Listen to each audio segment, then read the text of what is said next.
Hey guys, I am off today to create a new tool. I've got some important maintenance coming up really soon for the FJR that involves the need to raise it up in the air.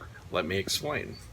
A couple important things coming up that I need to do on this 14 is some of the pivot point lubrication, and that also involves taking off the center stand, which means the bike has to come up off the ground to get the center stand off. I'm also going to have to repack the steering bearings very soon, and that also involves the front end having to come up a little bit off the ground. Now I can kind of rig some of this using a jack and that kind of stuff, and there's different ways you can get the bike up into the air, and heck, I could run it over to my buddies at the shop and they said I can use their lifts and tools and do whatever I want any time I want to, but that doesn't do you guys any good. So I'm going to make a tool. I've made one of these before years ago, and it's been around for many years, and it's kind of like building your own A-frame to suspend either the front or the back. Some people use two and they can lift the whole bike.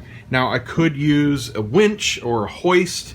I happen to have rafters up here that I could connect it to, but a lot of people have a nice finished garage, so you don't have that option.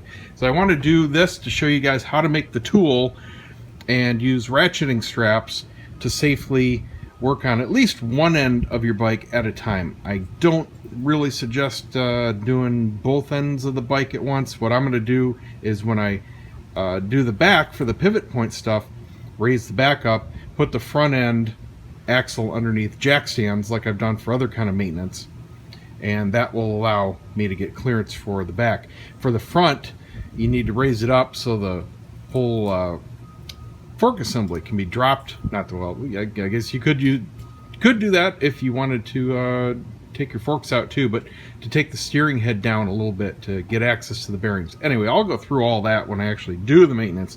This video is about showing you how to do the tool. So I'm off to a couple stores and let's get going. Strike one at Home Depot. All they had were very expensive galvanized pipes. I'm looking for cheap iron pipes. Let's try option number 2. And success. They got a nice selection here. This is what you want. That's all Home Depot had, is the galvanized stuff. Actually a really small selection, but Lowe's had plenty of stuff here.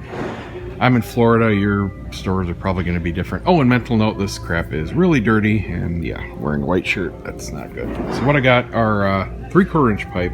I got a different size selection here. 3/4 is going to have the different lengths that we need for this project. 2 4-foots, 1 3-foot. These are going to be our runners. That's going to be in between them. 2 90-degree elbows to connect those at the top. 2 T's to split and make feet, and then 4 1-foot sections and 4 end caps. And the end caps are just to balance it out, because you got the T in the middle and that raises the feet off the floor a little bit, so you need the end caps to actually stabilize it. And that'll be it. A little more expensive than the last time I did this. This stuff is roughly twice as much as what it was before, so I guess metal prices are going up, but this is probably going to run me, after I buy straps, about 60 bucks. Still, it's cheaper than doing a winch, and you can reuse it for different kinds of projects. Now I need to see if they have some good ratcheting winches. If not, I gotta head over to Harbor Freight. And these should work just fine. The important thing, for me at least, for this kind of project is big, comfortable handles, so you can easily manipulate the ratchet. You don't need to go overkill, spend a ton of money. This is only 10 bucks more, but you know, this is just insanely huge. You don't need a big 4-pack, and I don't need the same thing in camo for 2 bucks more. So that'll work.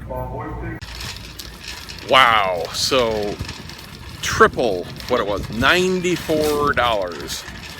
$94 for all that. See what I do for you guys.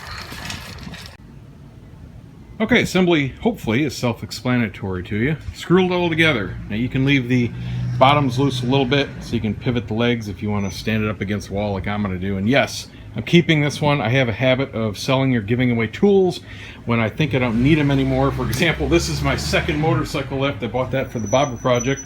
First one I had when I was servicing the wife's Harley. When we got rid of that, well, I didn't think I'd need one again. Oops. So lesson learned. Hey, let's get it together. Boom, there we go. Rock solid, plenty of width, clears it even with the saddlebags on. You can service just about any bike doing it this way.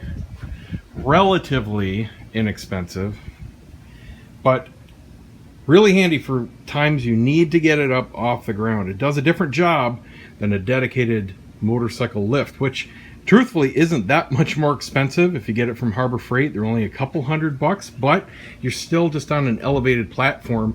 You still don't have the bike off the ground to get to things like the swing arm. So you still need a way of getting it up into the air, even with a lift table, which are awesome, by the way. And I just don't have the room. Otherwise, I would freaking have one for sure. But like I said, there are lots of other ways to get it up on the air. This is just how I'm going to do it, and how it's really easy for just about anyone to do it. Obviously, you can go to your local hardware store. Under $100 gets you all set. And it is solid. Of course, you can use whatever straps you happen to have. These are the ones I just bought. And plenty of room left, even for the front. So you don't need to get the 6-foot tall tubes or anything. And of course, these would have hit my garage door if I would have got them much taller. So that worked out just fine for my needs. Yours may be different. You might have a super awesome garage with a super tall ceiling. I don't. I got a crappy 1971 garage. What are you going to do? So there you go, guys. Hope that helps somebody out. If you need to service your bike or ATV or whatever else, adapt it to your needs. Put a wider top bar on if you need to. It'll support just about anything. It's solid iron. That's it. Thanks for watching. Don't forget to subscribe. Give me a thumbs up. We'll see you next time.